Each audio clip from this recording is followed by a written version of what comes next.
आए दिन पतियों द्वारा पत्नियों को प्रताड़ित करने की खबर समाचारों में पढ़ते रहे होंगे, लेकिन बहुत कम ही ऐसा होता है जब पत्नी द्वारा पति को प्रताड़ित करने की खबर सामने आती हो।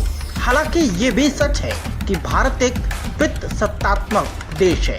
पुरुषों की तुलना में महिलाओं को यहाँ ज्यादा कठिनाई झेलनी पड़ती है, लेकिन ऐसे भी कई मामले सामने आए हैं जहाँ पत्नियों से परेशान होकर पतियों ने कई अजीबोगरीब और कड़े कदम उठाए हैं। ये मामला अगस्त 2020 में प्रकाश में आया था, जब राजस्थान के जोधपुर में एक पति पत्नी के तानों से तंग आकर किन्नर बन गया, जिसके बाद पत्नी ने पारिवारिक कोर्ट में तलाक की अर्जी दाखिल कर दी और 3 साल बाद दोनों की आपसी सहमति से उनका तलाक हो गया।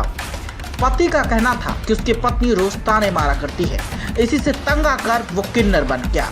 वही पत्नी का कहना था कि शादी के कुछ महीनों बाद से ही उसके पति का व्यवहार बिल्कुल बदल गया था। इसको लेकर दोनों में रोज झगड़े होते थे। यह सब चल ही रहा था कि शख्स की मुलाकात मुन्नी बाई नाम की एक किन्नर से हुई और उसने मुन्नी को अपना गुरु मान लिया।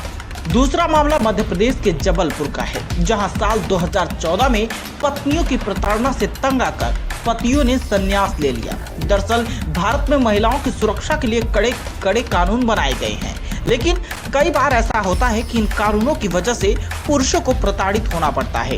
इन्हीं प्रताड़ना से तंग आकर जबलपुर में कई पतियों ने घर बार छोड़कर संन्यास ले लिया।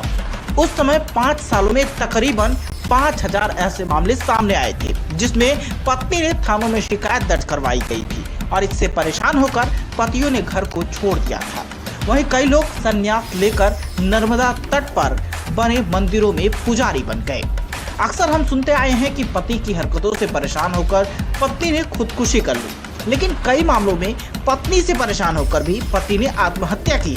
बता दें कि बीते दिनों यूपी के शाहजहांपुर से एक मामला सामने आया था, जहां पर 30 वर्षीय सामाजिक कार्यकर्ता चंदन वर्मा ने पत्नी से परेशान होकर मौत को गले लगा लिया।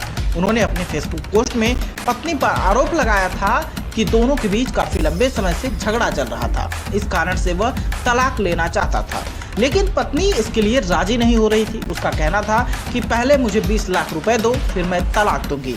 इसी बात से परेशान होकर चंदन ने जहर खाकर अपनी जान दे दी थी। महिला सुरक्षा के लिहाज से बनाए गए कई ऐसे कानून हैं जिसका इस्तेमाल गलत किया जाता है। कई पुरुष इसके शिकार हो जाते हैं। सबसे ज्यादा मामला दहेज उत्पीड़न का सामने आता है। कई महिलाएं अपने पति के साथ मामूली विवाद होने पर भी थाने में दहेज उत्पीड़न के तहत केस दर्ज करवा देती हैं। इसका खामियाजा पतियों को भुगतना पड़ता है। हालांकि अधिकतर मामलों में ये कानूनी महिलाओं को प्रताड़ित होने से भी बचाता है।